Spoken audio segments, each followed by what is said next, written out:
Back so soon? Yes, we are. We're back with another episode. We've hit the big 3-0 already on my database episodes. Wish I was still 30. Or in my 30s. Even in my 40s.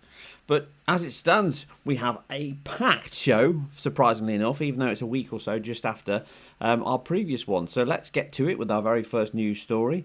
We are heading into Gamescom, the big month, so lots of good games and new stuff coming out. And they've already shown some good new stuff off ahead of Gamescom kicking off. There are going to be some new announcements there, I'm sure.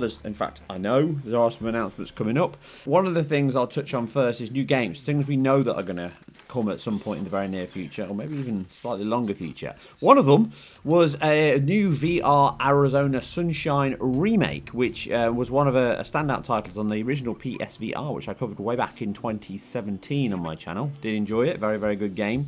It hasn't moved on since, much in terms of that game itself, and I think this is a case of Arizona Sunshine 2 probably didn't hit the numbers that they expected, and they invested quite a lot more money into that. It's a much bigger game, got it on PS5. It's certainly got improvements in visual quality, and this looks like it's built on the exact same engine, all those improvements going back to the original game, so quite a fast iteration. Like I say, building on the technology from the sequel, which has been put back into the prequel, effectively, and that therefore, as is standard, you get much better visual quality. It will be sold at a cheaper price, because VR games tend to be. So there is a market there for this. Again, if you played the original, I wouldn't know if it's going to be massively different, but visually it's a huge step up, because that wasn't the most impressive game on the PS4, even on the PS4 Pro. There were quite a few differences there between, I think, top of my head was draw distance and stuff. I'll be showing my old review footage at some point in this. I'm not watching it at the moment. But yeah, generally, I'm quite impressed by the fact that this is already being pushed out quite quickly. But I hope it doesn't point to the fact that the team are struggling to keep themselves afloat. So if you are in the VR space and you didn't play this on the original PC, Oculus or whatever, PSVR, then definitely pick this up. It is a fun game. It is enjoyable. It's like I said at the time of my review, it's like an old arcade game, you know, a Mad Dog McCree gun game, but on a heightened level, and it is very, very enjoyable. If not, pick up the sequel, which is discounted currently on PlayStation 5, and I think on PC via Steam as well. So it is a good game. It is a fun game. Next up was Flat Out VR. So the Motorstorm dream is alive, it seems. Motorstorm was obviously one of the standout titles on the PlayStation 3. It blew everyone away at the time. It was a demo at the very first time I bought my PlayStation 3 from the States. And it was an incredibly impressive title on the PlayStation 3 in terms of visual quality, techniques, physics, everything else that was kind of still becoming a focus for teams at that point. Lots more CPU power, lots more performance levels, and they weren't just leaning all into graphics, they were doing a bit of both, which I miss those heady days. And Flat Out VR looks like a perfect meld between flat 2D games and the physics-based destruction that game delivers. Really kind of Destruction Derby, again, games I've covered years back. And this looks like a great area to push this forward in the VR space. So I really am, fingers crossed, hoping that this is a good success. It looks fun from the brief trailers they've shown, but obviously all of this is built around the imagination in my head of playing Motorstorm in VR. And if anyone remembers that original Motorstorm pre-rendered time from the PlayStation 3, when it was just corporates running everything and pushing out pre-rendered CGI's real-time gameplay. This was the same time as we saw that infamous Killzone 2 demonstration, which gave Guerrilla a lot of headaches in terms of the team because they weren't aware of it. Exactly the same thing happened here for Evolution Studios on Motorstorm. So this is very early in development. They've put it on wishlist on both MetaQuest, Steam VR, and PlayStation 5 PSVR 2. Flat Out VR looks like a great game in VR. Definitely looking forward to playing that and learning and hearing more about it in the very near future. So fingers crossed it will be a popular one.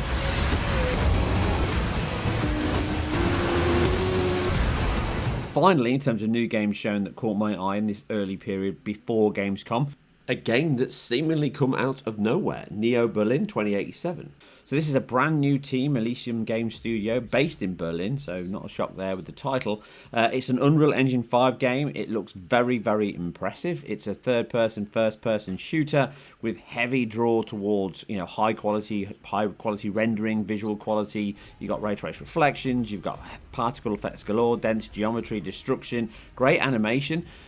It does look a bit rough around the edges in terms of a demonstration, so they've definitely got this out, I think, early to try and ramp up interest in the game, and obviously on their website they're employing people at the moment. They've got lots of jobs going, so the team obviously have put this up very quickly on a wish list on PlayStation 5 and PC. It's coming to all formats: Xbox, PS5, PC. If it stays on Xbox, we'll have to wait and see, but I assume that they're trying to get as most out of that as they possibly can. But the fact that they've put it on wish list so soon, got this demonstration out so quickly with no date next to it, and they're employing quite a lot of people on their website, I am a little bit scratchy heady around what the deadlines and timelines on this are. So this could be, I mean, it's certainly not this year, it could be next year, but more than likely I expect this to be a 2026 title. Let's hope I'm wrong. But visually, very, very impressive. Just some of the stuff that I've noticed straight away is they're leaning heavily into ray trace reflections, so potentially using Lumen software or hardware based therein in terms of PC or PS5. I'm going to assume this is PC footage, don't know. Some of the shots, very Blade Runner inspired again. The name Neo Berlin gives it away a little bit, so it's definitely that detective noir style, but they're using ray trace reflections, but they're mixing them with SSR, so you've got SSR artifacts and some of the flicking in and out, so they might be most likely mixing up static geometry in BDH and then dynamic objects using SSR. But like I say, it's early days. They've got heavy reliance on nanite by the looks of things. Some of the geometry looks very, very dense. Lots of destruction. Good at combat in terms of the physics and the animation routines. So this, and it's allegedly managed by AAA veterans in the industry, but that's used a lot in a lot of these companies. I get a slight Callisto Protocol feel to it, like it's going for very high cinematic, high quality visual fidelity, and they're definitely aiming for a balance on consoles and mid-range PCs to try and deliver a quality that is visually stunning, but still balances the fact that it needs to be high resolution, high quality, and high frame rates, because they're trying to target 60 FPS here. They're not really hitting it, and whether they stick to 60 FPS, who knows, it's early days. They're also mixing up some pre-rendered stuff as well in some of the shots, but the physics and dynamic and the third-person combat action looks good. Character models and detail do look very good, but that is helped a lot by UE5 and the MetaHuman tool. All of these pipeline tools for teams help improve the quality overall, but you can definitely see that the models are there. It's lip sync issues, some animation stuff that can definitely be tidied up.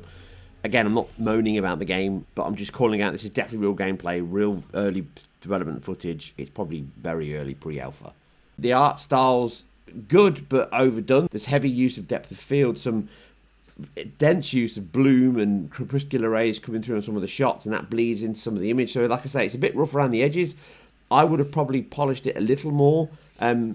It's good art and visual quality over great character models and design, but it's a pretty good demo, and hopefully it drums up enough interest to bring in the teams, which is obviously what it's for. A lot of these trailers now, they're not designed just specifically for people buying the game. They're designed for developers to jump on board and join the development team and try and ramp up the quality. So it serves two purposes here. Again, though, I am looking forward to seeing more of the game. Hopefully it won't disappear into the ether or have a protracted development period, which can happen a lot as well. So definitely be keeping an eye on this one and see how this game and the studio itself, Elysium Studios, continues. It was a pleasant surprise.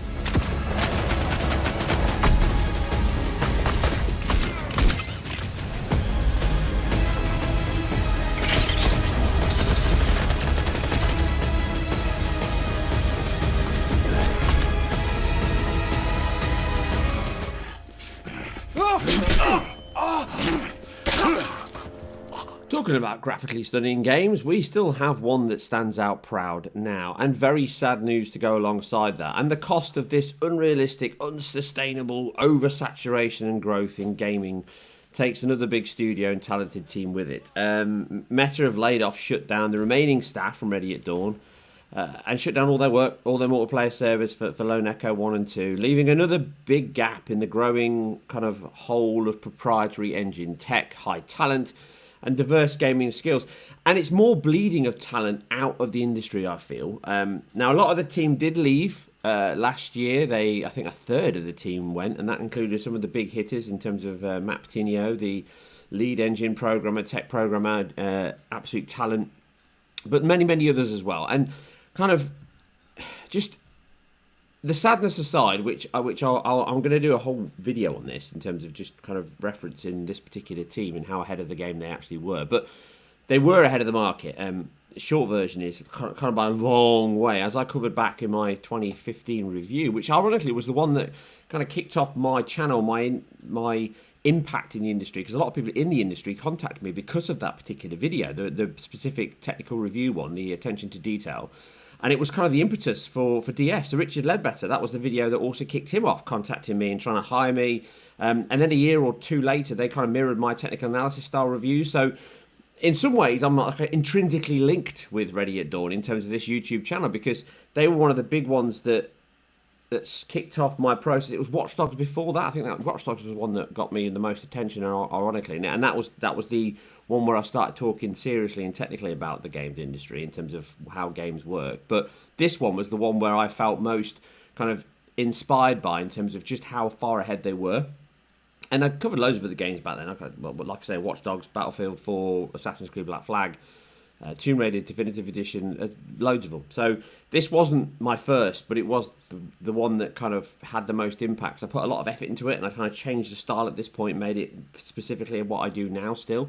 But the Order was always on my radar, and I covered it before launch, and the sheer leap that the team were making in that generation on the PS4 was above everything else on a visual scale. And as you can still see with footage here, it still stands up now. If this came out now, other than improving IQ, texture quality, resolution, all that kind of stuff, animation, and certainly geometry on characters, this isn't that far removed from what you get nowadays. And that shows how far ahead of the curve they were, and obviously how much the actual industry itself has slowed down.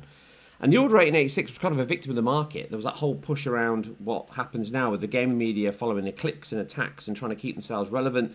And they did this whole perceived value of games based on game length, which is a problem now specifically, and it was becoming a problem then. And I even made a joke in the review actually at the time about it. But even DF did a video on it, which they never do, around start to finish game length, and other people did it. And it kind of reinforces that it was singled out unfairly because of the success that Sony were having, I feel. And this was one that really stood out in terms of, if you weren't in the PlayStation brand, i.e. if you were just me and just cared about all platforms doing really good stuff. Because remember, Rise on the Xbox One I thought was an incredible game, and I said it back then, but this was head and shoulders above everything else, and I think it got a lot of hate unfairly because of that. Yeah, it wasn't great, but nor was Uncharted 1 compared to Uncharted 2. Most first games aren't great, they're the stepping stones. Sonic 1 wasn't as good as Sonic 2, but here, in the Order, there was so much, as I said at the time, there was so much possibility within the game. And other games didn't get the unfair hatred that this got.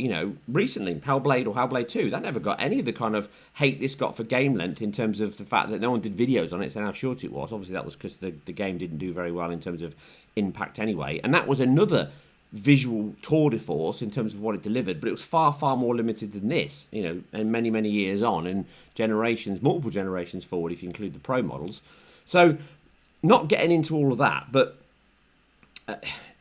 it's a classic case of bias and following the trend in terms of the mainstream media followed what the online conversation was, which is kind of like getting emotive about games. And I tried to make this one tech focused, and I did a full review. And the Order 886 kind of pushed the industry forward at large. It did so much more, and it gained so much support from the market, and it helped drive the visual quality that we still have now and enjoy.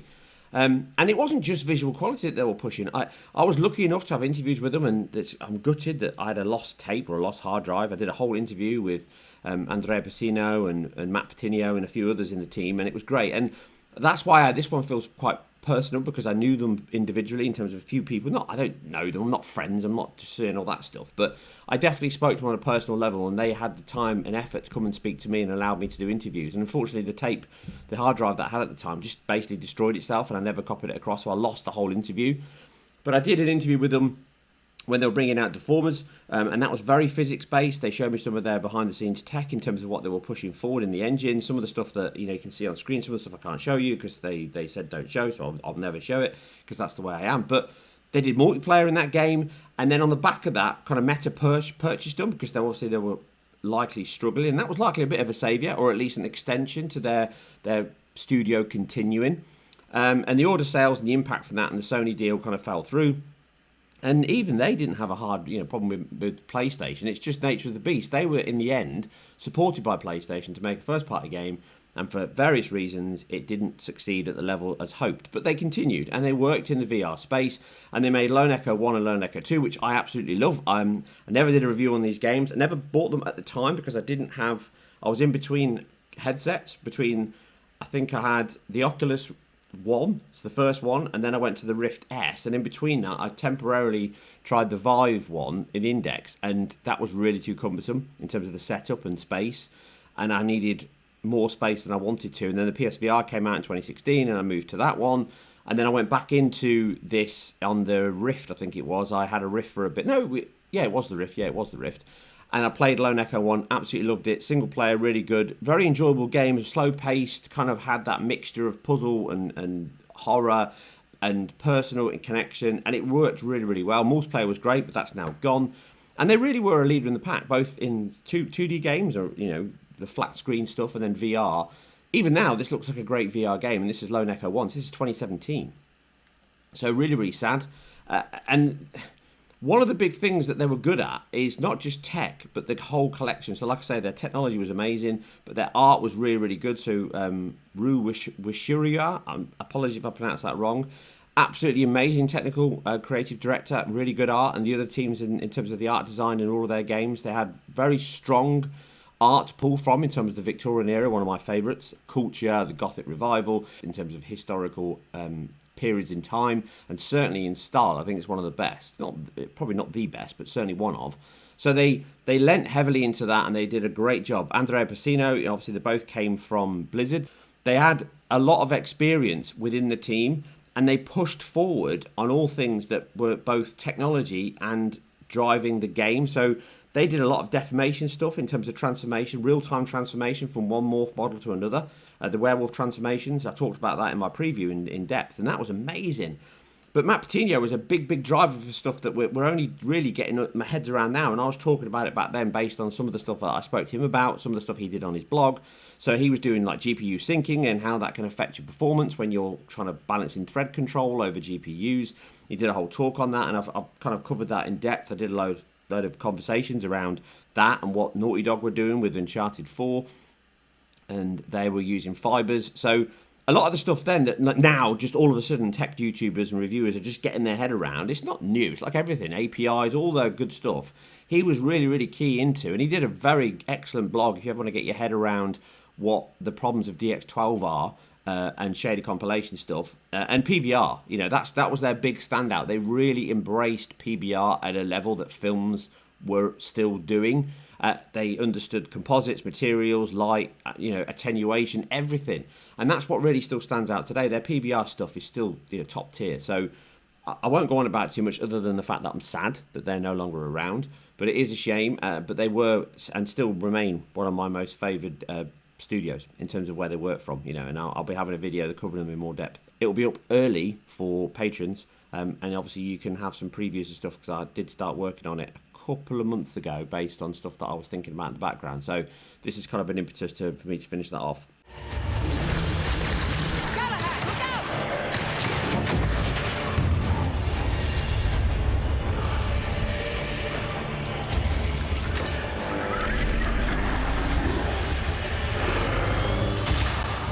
Next up, Black Myth Wukong. So, not really giving anything away, but I am covering this game for IGN. So I've been playing it for a while. I'm obviously not going to talk about that until the next week when the review comes out. But their game sites have released their benchmark for Black Myth, so you can get an idea in terms of what the game runs like. But I think by now you would have seen the reviews, including my own. So this was recorded a week before the game came out. It was released early for patrons, and I've updated it now because I'm releasing it publicly. This has been updated to reflect what the game actually is, and now I can talk about it a little more. So I've covered multiple PCs and the PlayStation 5 version, all settings over on IGN, but I have a little bit more information coming up on my channel for later on in the game in terms of how it runs. But this is some kind of early view of how the game runs. You can see now some comparisons between the two modes, both quality and performance, although most of what you're seeing here in performance is actually the balance mode.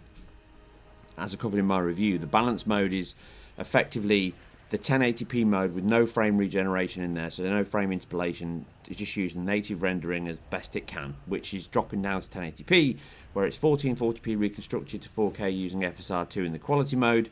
And as I said in my review, there's definitely areas where it seems to be CPU bound at certain points, so you're not getting as much improvement out of that drop in resolution. And here in this opening battle, you're definitely seeing areas where I think it's bandwidth bound as well. And I mentioned memory a lot in my review, and that's definitely where I think a lot of the improvements will come.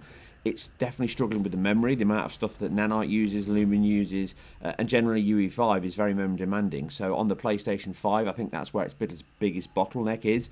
There's parts here where you've got like a 46% reduction in resolution, not in taking into account the cost of reconstruction, and sometimes you're seeing only, circa 25% improvement in performance, and sometimes not even that. So there's not a huge amount of improvement all the way through this opening section, and it's quite locked in and scripted. But there is some huge leaps where you've seen up to 50% and slightly more. So the resolution is making a huge impact, but there's definitely areas where I think they could improve it more, and bandwidth is certainly one of them. The effects settings and stuff I covered over on the channel, it's a mix of, like I say, some of the settings like shadows, that's a mix of medium and high. It's not quite as low as medium, it's not as high, it's somewhere in between. They've definitely reduced some of the shadow map cascade.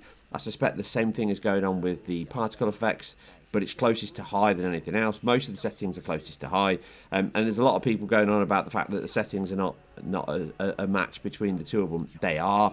The problem we've got in a game like this is specifically around effects. So the amount of GPU particle acceleration, fluid simulation, volumetrics, just the sheer amount they're throwing around in this game, it's dynamic. So it's very hard to be 100% precise. Quality mode, for example, does have improvements over the other modes, and I've seen other channels reviewing it saying it doesn't. It does. I covered it on mine.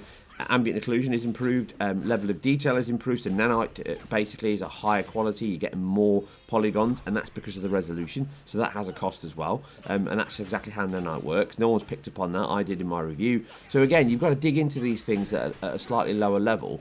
There's a lot of complexities around game engines, but the overall, I'm very impressed really how the PS5 version runs. All versions have image quality issues, specifically, I've covered in that review. Don't believe the naysayers, which is this thing online where the PS5 version seems to look like a PS3 game and it's got terrible IQ and the input latency is really high. None of that is true. All versions have IQ issues. The input latency is high. As you can see, the PS5 version looks incredible. There's no issues here. The PC version looks incredible, and it looks even more incredible if you've got higher quality. But if you are running the performance mode, then yeah, frame regeneration or interpolation has a cost, as I've covered before. 16, 20 milliseconds. It doesn't feel as good as balanced. It's probably somewhere around quality mode, and even on PC, you have to run it at pretty high frame rates to get a smooth performance. That said, it's still good. It's not going to ruin the game. You've played worse games than this. That said, though, as I covered in my review, and even IGN did in their review, past Chapter 1, performance gets far worse, specifically on PC, but certainly on PS5 as well, because that's just a general engine code issue.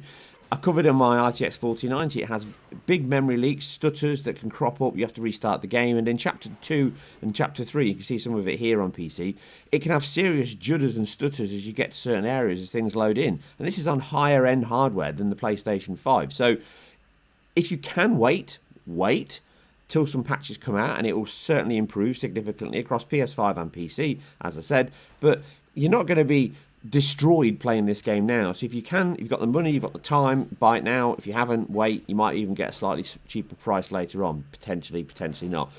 There is plans for a physical version, so I'll definitely pick that up when it comes, but at the moment it's only available digitally, both on PS5 and PC. But it is an incredible game. I can't recommend it enough. Combat is excellent, and it's a real breath of fresh air in terms of just how good it is.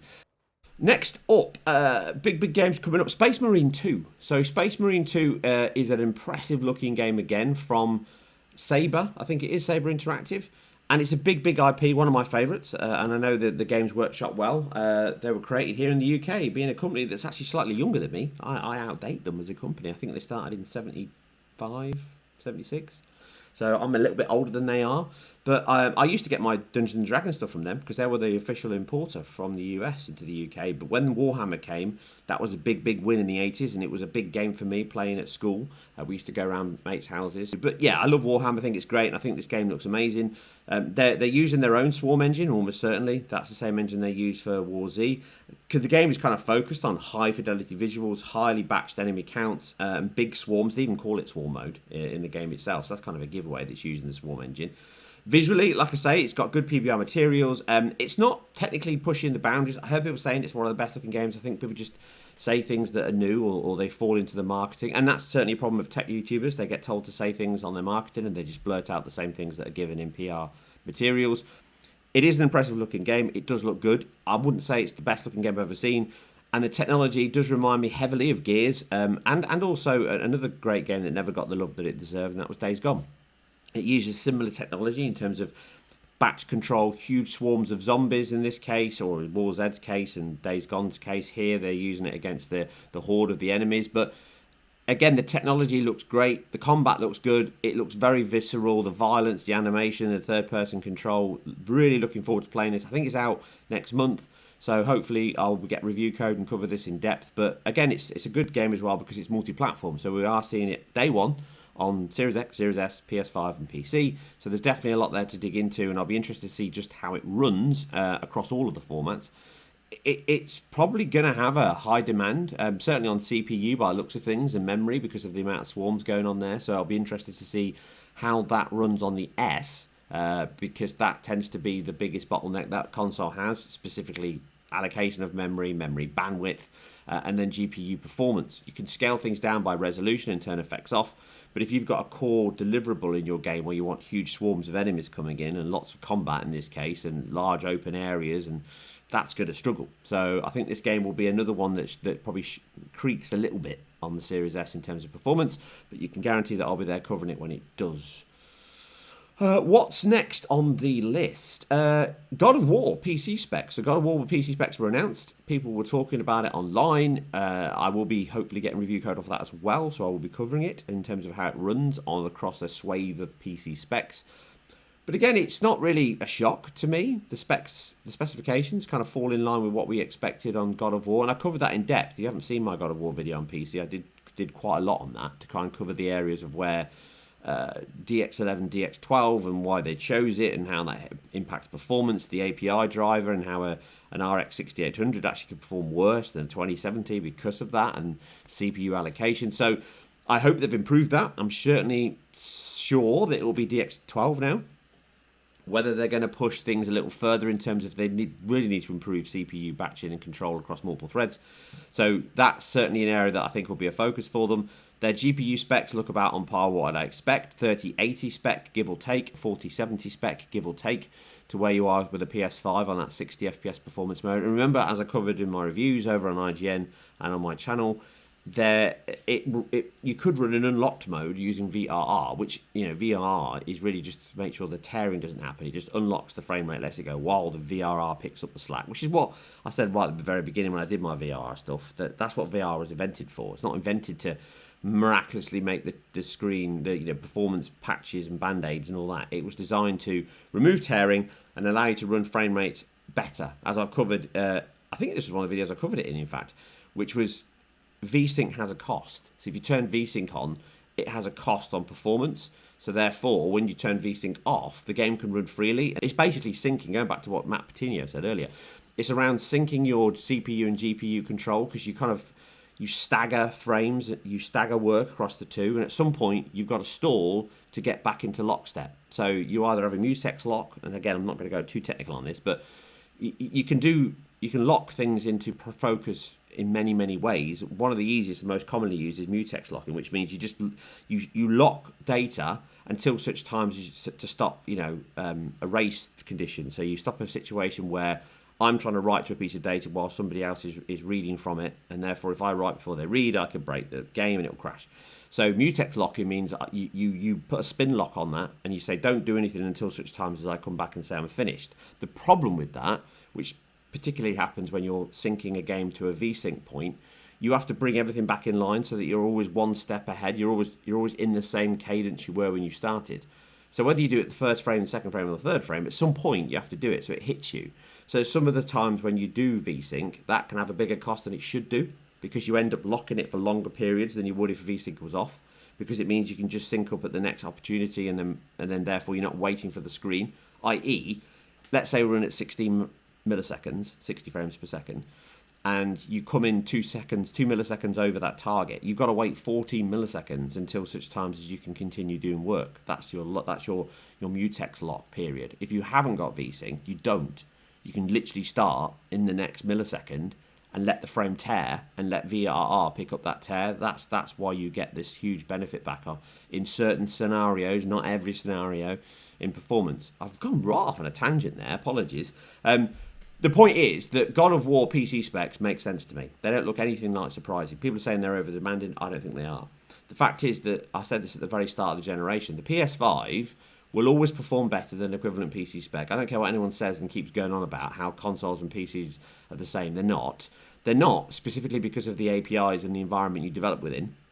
And they're also not because teams can focus and get more out of hardware over a period of time, whereas on PC, it's always changing. It's an ever-changing, moving feast. So a developer can't say, I'm going to get the absolute best out of a 4090, because that would be pointless, because it's such a small portion of your market. And vice versa, you can't say, I'm going to target the very best out of a 4060, for example, which is the biggest portion of the newer market. So that's the balance of PC. Like I say, it's its biggest strength and its biggest weakness in the fact that it is modular, it can be expandable, and you have to power through things. So therefore, a game made by a first-party studio as talented as Sony Santa Monica, which is where Matt Patino actually is now, by the way, just to add fuel to that conversation, that's where he's gone.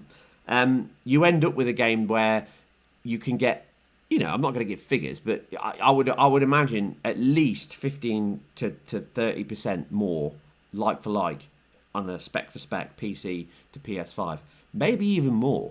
And that isn't around the hardware itself, it's around, the unified memory, it's around the API tools and how efficient they are in terms of the tool set to find bottlenecks and streamline, and it's about writing for one platform. So therefore you can write code, and also, we keep forgetting all of this, there's no low-level code anymore, no one writes to the metal. But the people that do write to the metal are the people that create the compilers, and the compilers are made specifically for the hardware, and that's where your NVIDIA and AMD drivers come in, because that's kind of the equivalent they're in, but it's very limited because it's just the GPU side. So the God of War PC specs, to me, fall exactly in line with what my expectations were. I like I said, I've always said that the PS5 and Series X, less so the Series X, because their environment is not as efficient and good as Sony's, and it never has been for years until the Xbox 360 was their highlight. You're going to see a level of performance that's going to be around somewhere in between a 4070 to a 4080. It's going to bounce somewhere game to game. Sometimes it will be lower because it was completely focused on PC, and it's just a port, and people talk about PC, console ports to PC. You get exactly the same thing the other way around. So if you've got a PC game you've made, there's a very easy route to get it on Xbox and PS5. On Xbox, you just run DX12. It's a compiler issue. You've got to recompile it for that environment. You've got to do some tweaks. It's not just to throw it at it and it'll run, although you probably could do it in some instances. On PS5, again, you can do it, but it's a high-level API. It's like kind of mentioned it in other videos about GNMX. So there are ports on both sides of the fence, and therefore you'll have situations where PCs are underperforming, consoles are underperforming, but a game like this, made by a big first-party team, and still ported by Jetpack Interactive, the people that ported the first one, so it's going to be built on similar porting elements, but like I say, likely to be DX12, and then whatever their choices are. And again, some of that is around efficiencies across multiple PC specs. It's still not going to perform bad, and it's going to be a very good, high-quality port, like all their work is. So I'll be interested to see just how this runs.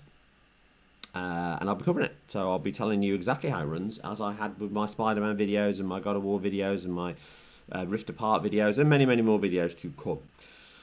Finally, Xbox, just quickly, Xbox are definitely needing money, as I've said before. Actually, not finally, I've got two more things on the ticket. Yeah, I have. Actually, I've got three, sorry.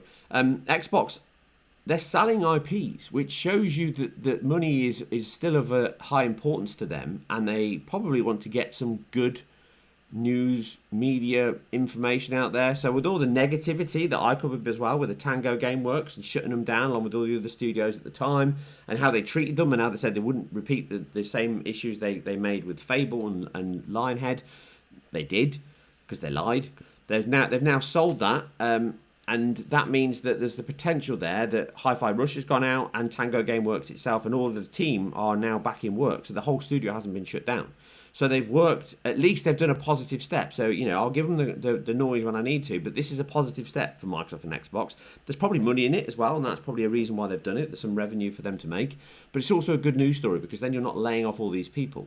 So hopefully this is a benefit in kind in terms of we can now see more work from a team that made Hi-Fi Rush. And I said this before, I'm not going to backtrack on anything, I don't lie. Hi-Fi Rush wasn't for me. I didn't think it was amazing. It wasn't a big, high quality. Hi-Fi Rush was a classic Game Pass game. That's what it was made for. It was made for Game Pass. It was low fidelity in terms of its art style work, Jet Set Radio, so, Dreamcast era style graphics. Yes, it's better, high resolution, all that stuff. I'm not saying it's the same. I'm not saying it's Dreamcast level. I'm saying that compared to high fidelity, high expensive cost of first party games, this was nowhere near. And that's fine, but it wasn't that fun for me. It's not my type of game. That doesn't mean I'm not of that ilk of I don't like it, therefore no one should. I hoped it would do well. I hoped it would sell gangbusters. It didn't. It got ported to PlayStation 5. My opinion, it should have gone to Switch. Maybe they couldn't get it to run very well, I don't know, but Switch would have been a perfect home for me. I still think it would have done better on Switch than PS5, and it didn't save the day. So this is a situation where at least they're selling the IP, they're getting the studio moving out, they can continue making games, and hopefully we can have a situation where they can continue making things that they are passionate about. Yes, Shinji Mikami may be gone, but Hi-Fi Rush was nothing to do with him anyway, and he's gone off to pastures new. But Krafton, they seem to have this eye on certain fields of expertise. I mean, they brought on board Callisto Protocol, so that team in striking distance were brand new and they gave them a chance, and even though that game didn't hit anywhere near expectations, they're still open. So they've certainly shown that they've got the ability to keep studios open even if they don't have a smash hit, and chances are that game probably didn't make its money back. So they are definitely investing in the industry, and therefore, in my opinion, at the moment anyway, it's certainly a better chance with Krafton than it is with Microsoft because they'd already been shut down. So I'm not saying they won't get shut down, and we've just had that story with Ready at Dawn going from independent to being owned by Meta to being shut down. So no one's safe, but at this point it's a good news story, and even though I'm not going to pat Microsoft on the back for it, at least they've made the right decision and fundamentally given people an extended lifespan in terms of a studio game, and potentially they could have a huge hit on their hands because it's a very talented studio and they certainly know what they're doing when it comes to great games, and I hope that they can continue Hi-Fi Rush. I think they should port it to Switch, maybe even Switch 2. I think that'll be a great home for it, and then push that brand on, and then in addition do something more on the lines of what they used to, so things such as Evil Within or even Tokyo Ghostwire, which wasn't a great game but a first person action title in that ilk with that engine, but being more focused on standard combat and other elements, that could be a good hit. So there's definitely potential there. Good news, in my opinion, even though it's not a resounding success. It's certainly better than the news before, which is they were shut and gone. So continuing the Xbox news, again another insertion for this public release video was Gamescom happened this week, and as I predicted and said would happen when it was announced, Indiana Jones is coming to the PlayStation 5. It was bound to because of the size of the IP. The licensing cost of that alone probably forced shareholders to go, you can, no way is that going to be on Xbox and PC only. So that is absolutely the reason was. And it was kind of stealthily announced at Gamescom when they kind of added it at the end of the trailer rather than put it in the middle. And that's the exact same plan I said would happen, which is kind of a delayed release on PS5, 6 months. It seems it's 6 months later it's going to be. And then I expect this to again be something that in Phil's own words they learn from, aka corp speak, and shareholders, aka are the people that are going to learn, i.e. they'll look at the profits from that and say, well, do you know what, Xbox sales versus PS5 sales and the return, and say, hey, let's just go 3 months later, let's just go 3 weeks later, let's just get to same day. And Phil says that in that announcement Xbox Gamescom interview they had on their own channel, which a lot of people have picked up, and it's he said exactly the same thing. We've learned from it. And then he goes into the exact statement, which, again, listen to his own words. Going to the PlayStation announcement, obviously last spring, we launched 4 games, 2 of them on the Switch, 4 of them on PlayStation, and we said we're going to learn. We said we'd watch. I think at Showcase, I might have said, from our learning, we're going to do more. Mm-hmm. What I see when I look is our franchises are getting stronger. our Xbox console players are as high this year as they've ever been. Amazing. So I look at it and I say, okay, our player numbers are going up for the console platform. Our franchises are as strong as they've ever been. And we run a business. Like, it's definitely true inside of Microsoft. The bar is high for us in terms of the delivery that we have to give back to the company, because we get a level of support from the company that's just amazing in what we're able to go do. So I look at this, how can we make our games as strong as possible? Our platform continues to grow, both on console, on PC, and on cloud. And I think it's just going to be a strategy that works for us. And the last thing I'll probably say is I think as an industry right now, there's a lot of pressure on the industry. It's been growing for a long time, and now people are looking for ways to grow. And I think that us as fans, as players of games, we just have to anticipate there's going to be more change in how some of the traditional ways that games were built and distributed. That's going to change. That's going to change for all of us.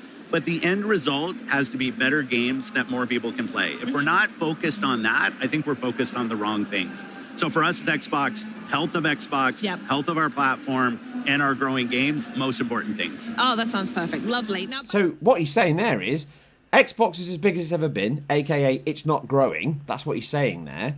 And then he's saying we need to worry about the health. And he's again talking to the stakeholders. And he even says all the stuff I said before, which is the fact that Xbox is a cost center for Microsoft. He's well aware, and he's admitted it there. Again, you got to read between the lines. I keep saying this. He's not lying. What he's saying there is Microsoft, aka the stakeholders behind Microsoft, are saying we're not investing money into this platform anymore, so your budgets are now shrinking. Hence why E3's gone, hence why they're at Gamescom, because it's cheaper, they do less events, more online. They're losing their budget. And that's because they need to get revenue back. And he knows it. He needs to keep his own business going, Xbox business. So what he's saying is we're bringing games to PS5 earlier and more often, and to Switch, and to cloud, and they're doing partnerships with NVIDIA and the GeForce Cloud solution. They're bringing all those things together into one place because they need the revenue. They need to give stakeholders some dividends back, some profit, because at the moment they're not doing that. They're not only a cost center, they're a cost loss. So they're a loss center at this point for Microsoft generally, and this is going to turn that ship around. And that's exactly what he's saying. So fundamentally, the announcement here was not for the audience. If Xbox and Phil could have got away with it, they wouldn't have announced this. They would have done it later on next year, close to the PS5's launch date itself, probably an E3 style announcement.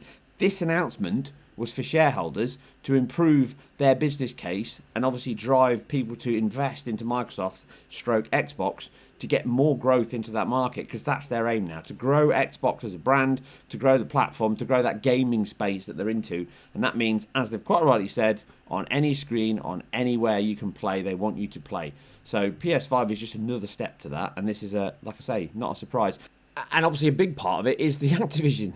They've got to get back, $76 billion. Activision are delivering, huge profit for them in and of itself, but it's a huge loss every month from the coffers from Microsoft's part in terms of Xbox itself. So this is all to accelerate that return on investment in terms of they need it, and therefore every game's got to go multi-platform.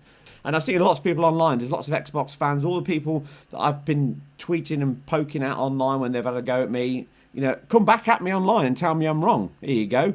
It's that old adage, isn't it? People will always forgive you for being wrong, but they'll never forgive you for being right. That's kind of where I am a lot of the time. That sounds very arrogant. It didn't mean to be. It's just, it's one of those situations where it was obvious, and yet people seem to pretend that it wasn't obvious, which is an odd one for me. So, final news piece before we get to questions and answers from the Patreon supporters was the Ryzen 7 CPU. It disappoints, according to all reviews. It's a disappointing, but was it actually meant for gamers? This is the thing, and this is again back to my area of expertise. Again, a little bit more sales related. Thank you very much for everyone that commented and gave me feedback on the last video telling me that you enjoyed that area, so I will continue to do that and keep something relevant where it's relevant. So the thing about the CPUs is I think people, and specifically tech reviewers, again bringing back to tech reviews, and it's very, very hard for people to understand that when you review something you've got to look at it from just outside of your own bubble. I say this all the time. It's something that I try and do, and sometimes I get it wrong. I overthink things and think people may want to see a review of something that I personally wouldn't want and I don't need, but therefore I review it anyway because I think it might be relevant. And sometimes that's right, and sometimes that's wrong. But when it comes to things like GPUs and CPUs and consoles and all the vast expertise and areas in terms of what people can cover. When it comes to CPUs, you've got to look beyond the fact that what do you currently have, and therefore what does the market want.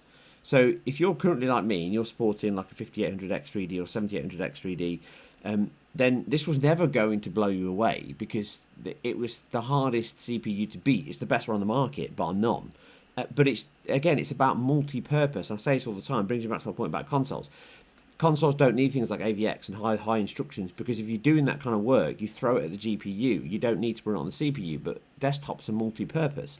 So when you make a CPU and it's in a desktop, that demand is different to what it is in the console, which is different to what it is in a laptop, which is different. All of them are different to what is that's in a server. And this is what this market is aimed at. And what people are missing is AMD aren't trying to sell you gaming CPUs. They own the gaming CPU market. They pretty much keep growing year on year. I mean, their market share grew by 5% in server alone, which is massive. You know, I know that area very well. That's a massive increase. And AMD are really dominating that aspect in terms of data farms, databases, AI, all of those kind of servers. They're becoming more and more in demand across all spaces, whether you own it yourself and you buy it for your own data center, or you're hiring it or leasing it from AWS or Azure. They're all using them. And they grew on top of that. So they grew like 4% on desktop and mobile respectively. So in the last year, they've kind of nigh on 15% growth across the market. And servers being my area, I know the sheer scale of money that's spent here. So that is huge, huge growth. And the reason for that is companies do it to stay relevant. So it says old adage, you don't move forward by standing still. And that's what they're doing. They're continuously moving forward, even if it's iterative and very small, which technology most of the time is. So products come out to maintain both ends of the growth market. They're not just trying to sell to you at the bleeding edge. They're trying to sell people that haven't upgraded in the last time or the time before. And these new CPUs, they're focused across a wide breadth of support and aspects. So servers, AI, machine learning, cloud processing, they're focused on not just desktop or just mobile, but the reality is they're selling them across all sectors because it's the most productive. And again, it's the best use of yields based on the silicon lottery. So when they make these, you think of it as a manufacturing plant. That's how a lot of these things work. So if you've got 5 different types of CPU being manufactured, and then you bring out a brand new generation of CPUs, which these are, even if they're very small and minimal, there's enough subtle changes in that you can't just use the same tape out and design to just run on these machines.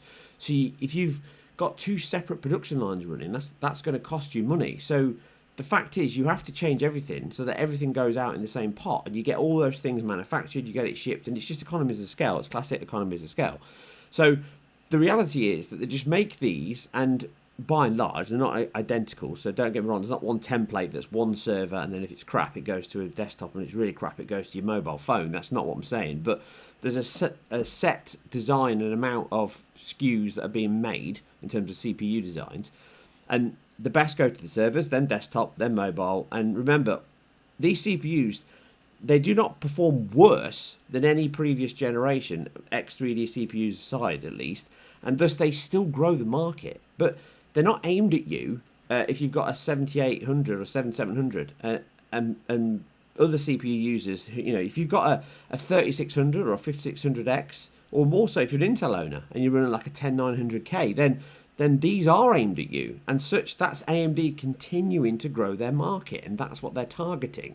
So anyone thinking that these CPUs were going to blow the doors off was already getting themselves set up for a disappointment anyway. And that was never AMD's intention. I mean, you saw it in the marketing. They claim like 5%, and I think it's somewhere there or thereabouts, 3%, 2%. It's really, really small. But it's not worse. That's the reality of it. It's not worse. And it's not even that much more power efficient. And you have got options if you want more performance. I think you can get up to like 20% in certain workloads. But obviously that's going to eat through all your performance gain in terms of power usage. So that's the trade-off. But the reality is that if you are running a 3600X and you want to upgrade, this is a much better option because you're getting significant increase on that performance level for a similar price, and it means that you've then got to buy a motherboard. So it's another vested interest, because the fact is, if you haven't purchased something in 2.5 years, then these aren't for you. And they're not really focused at you. But these are aimed at continuing that growth for their market, for AMD's market, and certainly their stock market. You see, the peak and then drops of these post-launch helps AMD's cash pot, for a short period at least, as the kind of average over the last year is up. They're 22% up year on year on their stock market price.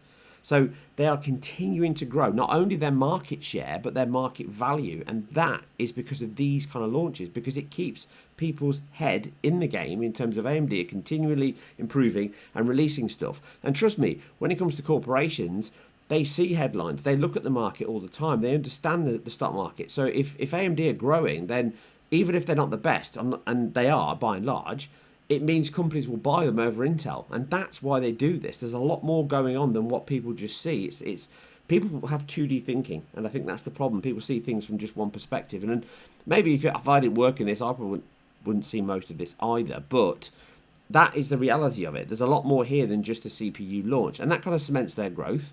It means they continue to get investment and their value improves, and it pushes another area, which is the AM5 boards, because if you are on a 3600, you've got to upgrade to get one of these new CPUs. And if you buy an AM5 board, then AMD has another vested interest in that because there's money in it.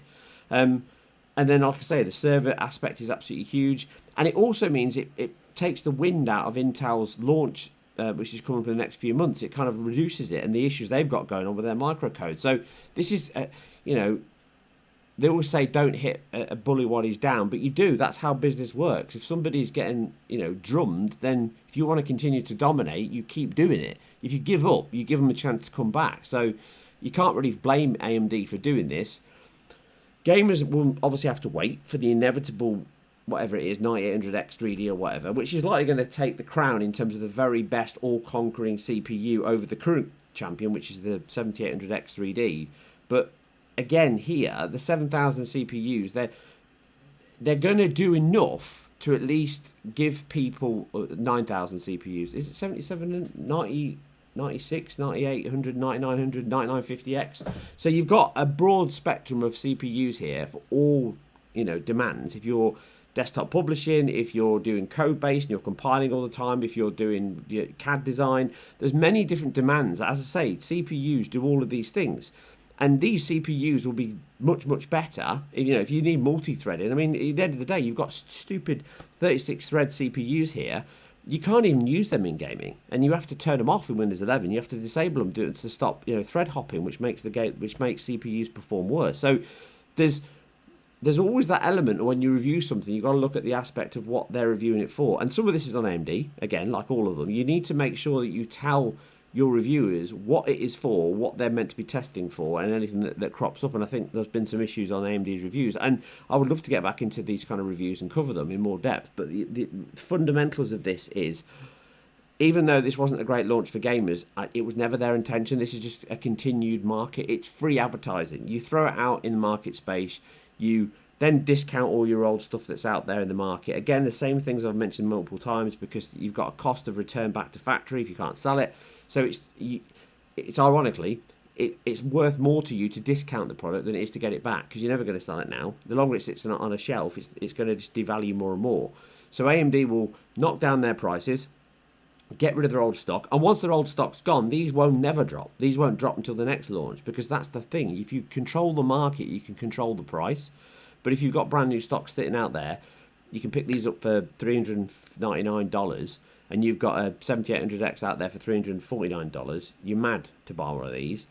But once that 7800X 3D's gone and there's no stock anymore, try getting one of these $399. That's the way it works. So the reality is AMD have done a good launch, but this was never designed for gamers. It was just designed for their market share, which I'm sure will again continue to grow. Right, into Patron questions and retro news all wrapped up into one. So what we've got today is this month-ish, kind of, I don't know, it was the same year. So 40 years ago, 1984, Archie McLean, the late great Archie McLean, he released his version of Defender, which was Drop Zone, an absolutely amazing game. It was on the Atari 800. I never played it on that because I never had it. I played it on the what you see in front of you, the all-conquering, all-devouring Commodore 64, the greatest home computer ever made in terms of just impact on the market. And this game was absolutely incredible, absolutely rock hard. 8-bit games tend to be. This one is absolutely stonkingly hard, harder than the Defender, because it has so much more complexity involved in terms of grabbing the characters, dodging everything, the way that it's set up, but it's a kind of an extension of that, and it's such a great game. It's so addictive. I played hours and hours and hours on end. Some nights I used to go to bed really late and not tell my mum, and I'll be like at school in the morning. So this game has a very soft, fond place in my heart. I love it, but it does still drive you mad. It's an amazing game on the Commodore 64. I'm told the Atari 800 version is the best of the lot, but do you know what? This is absolutely cracking, so I don't feel like I'm missing out. Do you remember this game? This game was an absolute stunner. I loved it. I love the addictive area of it, and having this kind of quality at home from the arcades. You know, a couple of years prior, playing Defender in the arcades. You know, straight after Space Invaders and things like that, and then this came on the Commodore 64, which I'd only had like a year before. This was just amazing. And it blew my mind in terms of the quality of graphics and the speed and the smoothness and just how close it was to the arcade. In fact, I remember thinking at the time, this is better than the arcade in terms of visuals and layout. But overall, it's an incredible game. And Archie McLean was an absolutely superb program in terms of what he could pull out of the machine. In fact, Jimmy White Snooker and stuff that he did, I think one of the versions has got this in it as a hidden extra somewhere in it. I can't remember which one it is. Stick it in the comments if you can remember which one it was. It wasn't on the Amiga, so was it? No. I think it's on another version, a much newer console, it's like a PS2 or 3 or something, or an Xbox. Original Xbox might be on that, I don't know. Anyway, it's a great game, absolutely love it. But we have our very first question, which falls in line with the retro news, and that is from my good friend Unicron, who's back again. He's given me quite a few questions, and I really want to thank everyone that's thrown questions at me this month. It's been great, so I'll definitely fire them up on Patreon. Put your comments in there and I'll bring them into the video. I'll take one of Unicron's questions because there's so many, and I'll take another one next time from him. So in the theme of retro, he's asked me, what would your personal top 5 C64 SID chip soundtracks be? That is an absolutely impossible question to answer, but I'll give it my best shot. I'm not going to do these in any order. I'm not going to say which one's number 1, which one's number 5, and I'm going to do 6 just to be annoying. Definitely, without a shadow of a doubt, the late great Ben Dalglish and Anthony Lee's Last Ninja. Absolutely incredible soundtrack in terms of what he got out of the C64 chip. It didn't sound like a lot of the tunes. It sounded almost like a genuine Japanese soundtrack with, you know, windpipes, and it was just so orchestral in terms of the construction, how it was layered. It was just an incredible soundtrack. I used to listen to the game, load the game, just listen to the music, and then I used to record it and play it on my Walkman. So that was a standout. All the Ocean Loaders were amazing, but my favourite was the Jonathan Dunn one. That one was absolutely incredible. I've used it a few times in my video. I absolutely love that tune. It's so layered, like a good synth track from the 80s. It's got loads of tunes and beats, and it mixes up, and it kind of uses all 4 channels. And it's just such an incredible tune that you can't help but tap your foot to it every time you hear it. You know, the millionth time of hearing it, you'll still be like, yeah, this is good. And that's for me, that's a great tune when you can consistently listen to it over and over again and still hear something new and listen to it again. And I think Jonathan Dunn was one of those great, I wouldn't say underappreciated, but he didn't get the kind of praise that a lot of other musicians on the C64 did. But yeah, he's great, and he did loads of good tunes. So, you know, I'm not going to waffle over it forever. Rambo 2 from Martin Galloway is another classic one. Again, because it sounded so different, and it was one of those tunes that you just constantly listen to. And he even managed to get the Rambo Goldsmith theme in there within the game. But it was certainly a great soundtrack overall. The loading screen was definitely worth listening to on the way in, and also the title screen when you're playing the game. In fact, I used to play the game with the soundtrack on rather than the sound effects most of the time because it was such a good tune. I feel almost bad bringing who I class as the best of all time in terms of it, and he certainly was the most prolific in terms of across the board. But before I do that, I think Tim Follins' Ghouls and Ghosts deserves special mention because it doesn't sound like any other C64 SID chip that I can recall off my head. He kind of transcends all the standard sound effects using the different layers of channels and mixing up each of the waveforms, and it just sounds incredible when you play the game, it's actually, you know, as good as the arcade. Some ways it's better than the arcade, and it sounds so eerie and atmospheric, and like almost way ahead of its time, like a Super Nintendo kind of soundtrack. And I know it's not quite, but you know what I mean. It's got certain layers of sound in it that doesn't sound like it's coming from the little SID chip inside. But that was the thing with the SID chip. It was just incredible. It was basically a synthesizer, and therefore it was only limited by how much space you had in terms of data, CPU use, and obviously how skilled you were. Which brings me to, I think, my last two, and it's hard to pick. There's so many from this man, but Rob Hubbard was without a doubt the best of all time, in my opinion. He made so many great tunes. I could go on forever. You know, One Man and His Droid, Monty on the Run, which was he did with Ben Dalglish. But The Last V8 is such a banging tune. I love that soundtrack. It's so good, and it's one of those ones that you just listen to over and over again, and it's got a great chorus right in the middle. And then one that is a weird one. I wouldn't say it's the best of all time, but it's one of those, such a long soundtrack, and it's got such a long layer, and then it's got this sequence at the end. It was really worth building to, and it kind of builds this crescendo, and this beat comes in, and that's Nemesis the Warlock, which was a great character I used to read in 2000 AD. It was a really good story, and it was a bit surreal in terms of its story, especially where it went.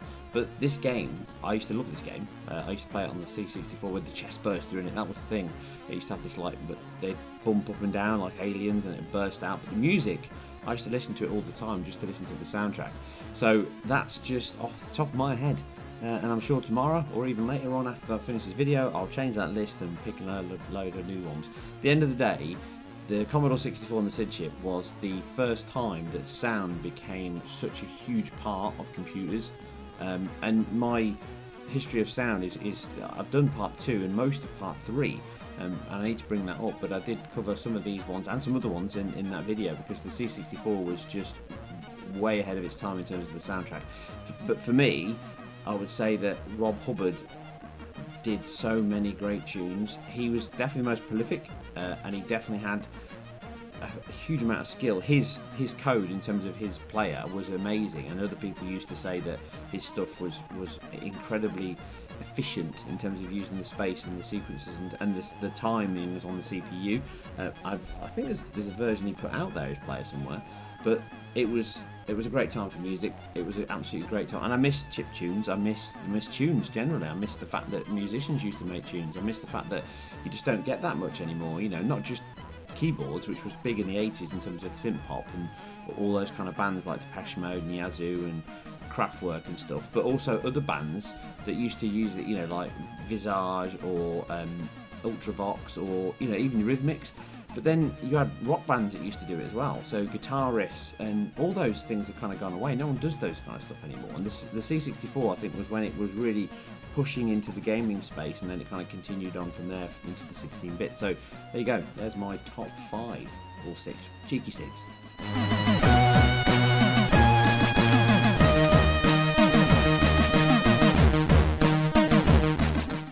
Okay, question number 2 from Hobex. Hey Michael, following on from last question, was wondering where you'd like to see technology progress next. It seems like GPUs are so far ahead, the bottleneck is always going to be the CPUs. More multi-threaded performance would be nice, but are CPUs the biggest factor holding back game technology? Yeah, GPUs can definitely do much more, and I think CPUs are fast enough, but multi-threaded code, I've said this multiple times, is very difficult, and you can allow OSs and kernels and all that kind of stuff to manage multi-threaded work. And if you've got very multi-threaded options within code, so you can do physics and reactions pretty well. If you like batch off your job loads in terms of drawing characters and destruction, you can parry that work off across multiple threads. But it all comes back to data access and syncing and all that. So it's, if everyone was as good as they used to be in terms of code, and that's not a slight on people, but people used to write code more to the metal in terms of understanding the concept. I keep going on and banging on about this. So it would be possible, but it gets so complicated now in terms of the complexity of games, engines, open world, all that stuff, that it become very hard. So I don't think that having good, efficient, multi-threaded code on CPUs would benefit, but I think we reach a limit in terms of how wide can we go before people just don't use it as much as they possibly can, or it becomes too difficult. So I feel that beyond CPU frequency, which could, I think, still increase. I think memory is the biggest growth area. Getting more local cache, so local pools, what the 5800X3D is doing, the 7800X3D doing, you can see how that really benefits code, because when it's not good code, they have huge leaps. When their code is excellent, you won't see a huge shift. So you can use those CPUs on PC to understand how good programmers were in terms of managing their memory access. And this is why I bleated on about memory access since I started this channel, because it's so important and it's vital, and people just don't think about it. Everyone thinks everything's just a CPU or GPU issue, and it's largely not. It's just not how things work. If you haven't got the data, or you can't access the data, you're just going to stall. So that's the way it works. So caches really help. Local pools, single pools, humour access, these all benefit kind of access times, latency, bandwidth and power. So this helps shrink things. This is where mobiles will go and have been going. And I think we'll see a huge growth in kind of how machines are built with the SSD. So what PS5's done is a starting point to bringing all those things together. That's exactly what Mark Cerny and others in the team, everyone says Mark Cerny, it's not a single man. There's very clever people within Sony and PlayStation that are, hidden away, but Mark Cerny is the figurehead, is the architect, and absolutely he's the one that brings a lot of these ideas together and understands how they fit together. But my point is around kind of huge growth in bringing these things together from like SSDs, network, CPU and GPU, and human memory structure, larger caches, all of that. When they kind of bring those into one single pot, it'll enable faster access, it will reduce latency, it will increase bandwidth, it will reduce power, increase access times, and this will greatly improve performance. And we'll see the reduction of sheer GPU and CPU leaps gen on gen. That's already starting to happen. You're not getting those leaps anymore. And as I've said, last two generations of GPUs, now they're not getting teraflops aren't the thing anymore, and even resolution's not a thing anymore. They're using more and more into DLSS, has made sub 4K okay now, for once disdained and hated by all technical channels. Everyone was like, this is disgusting, you can't have consoles are rubbish, and now PC gamers are like, yeah, who would want to use 4K, let's use DLSS, and it's all about the reconstruction wars, right? So everything's a marketing bun fight, but fundamentally it's the right thing to do. As I said when I very first started this channel, 4K is a waste of pixels, and now we're at a point where everyone's agreeing, and I think this is where a big leap will be. So I think we'll see reducing all of these different pools and making certain areas bigger on local cache, giving GPU and CPU direct access, making networks feed into that so your online gaming structure works much better, you get low latency, and then cloud gaming will benefit from that as well because it brings all these things together. And you've seen already that working in some of the server stuff that I work with in terms of bringing networks and GPUs onto the same board, so they no longer have to have this hop through the south and north bridge. All of those things are condensed. That's where I think the hardware will go. And another growth area will be you can kind of use that DLSS area, which I think is the best area in terms of quickest win, to generate an image for like a quarter of the cost, but that is 80% as good as a 4K image. And then everything else will kind of leap up behind that. So you'll get reconstruction and inference models within machine learning. That'll be a huge growth area which will feed into this. We're already seeing that now. So that makes the whole thing more efficient. It's quicker. It's hardware accelerated, which is the best way to get there. Before this, like FSR is not hardware accelerated. DLSS is, and XeSS is on Intel hardware. It's not the machine learning that's the thing, it's the speed of which you can do it with accelerated hardware, i.e. you're creating something that's working directly for the code you're trying to run, so it can do it much faster than if you're just writing it in a software model where it's not quite as efficient. That's where we'll see the benefits, and I think that'll be a huge growth area in terms of reconstructing images all the time, using inference models to create interpolated frames which look almost as good as a generated frame. And then when you're targeting 120 FPS and therefore you're only seeing a frame for 8 milliseconds, it doesn't matter anymore because it's so quick in terms of it's so brief in front of your eyes. Unless you're slowing it down, which I'm not a fan of, and that's why I always say it, you're not going to notice it. And with the heavy use of chromatic aberration and film grain and blur, motion blur and pixel motion blur, all of that means you're better off using it because you're wasting time generating a blurred image anyway. So I think that's where we'll see a huge growth area in terms of machine learning, dedicated hardware, which we'll see in the PS5 Pro, which we'll see in next set of consoles. The Switch 2 will definitely have it in terms of DLSS acceleration. And whatever the next Xbox is will almost certainly have it. And phones are starting to lead into it, and they absolutely will have to lead into it. And then that will probably come much quicker, which will be the next 2 years, 5 years, it'll be completely based and everyone will be using it. And then, as I say, about the memory hardware construction, that'll probably be a bit longer. So maybe 5 years, the next generation of consoles, you'll definitely see that. The PS6, I think, will almost certainly have a far, far more integrated memory subsystem than what you saw on the PS5. That's the start of it. That's where they're going to go. They'll bring everything else in so that they can use the SSD as a more local cache, speed that access up, and therefore minimize the amount of data you need. And then you might even see similar memory pools in terms of actual VRAM and system RAM, but their caches will be much bigger, and they'll be using the SSD as well. So therefore, they'll benefit more. So that was a starting point to where I think the industry will go. Next one was T-Dot's Finest 82. I keep hearing the smart people say that the next Xbox should be a hybrid console PC, but how would that even work in respect to game licenses? Most games Xbox owners bought digitally released on Xbox and PC, and aside from a very small selection of Play Anywhere titles, they are separate SKUs. So if the next Xbox is more PC than console, how would the gamer's library of games be handheld? There's no way a publisher would allow Xbox to just give each gamer the PC version they never paid for. Absolutely, and I think it misses out the.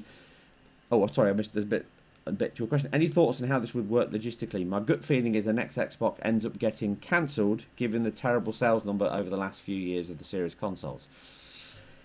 Yeah, it's a very valid point, and I do see where you're coming from. I think the thing here is looking beyond what the current market is, and that's very much what Xbox are doing, as I've said before, and I've just covered in the edition about Indiana Jones again. So I think the access here is around, they don't have a console model anymore, and they've not been chasing it for a while.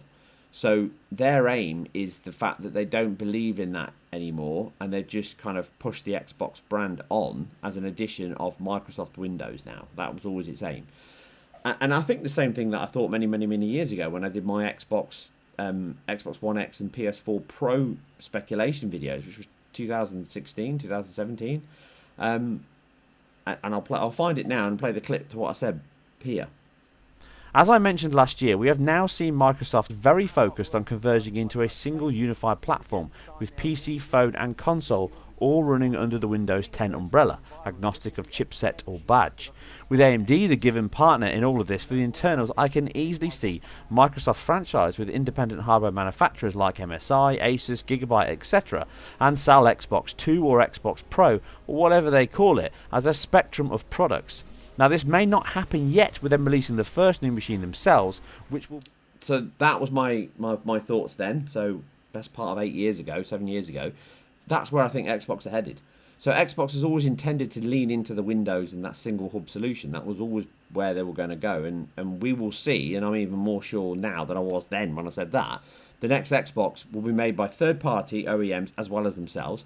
And it'll allow a multitude of specs with low and higher end from Microsoft directly, which is what the Series S was for. That was a stepping stone into it. How efficient is it? I think that's one step too far. So I think they need to be a little bit better in terms of having a higher level base. But I think it will support either side of that.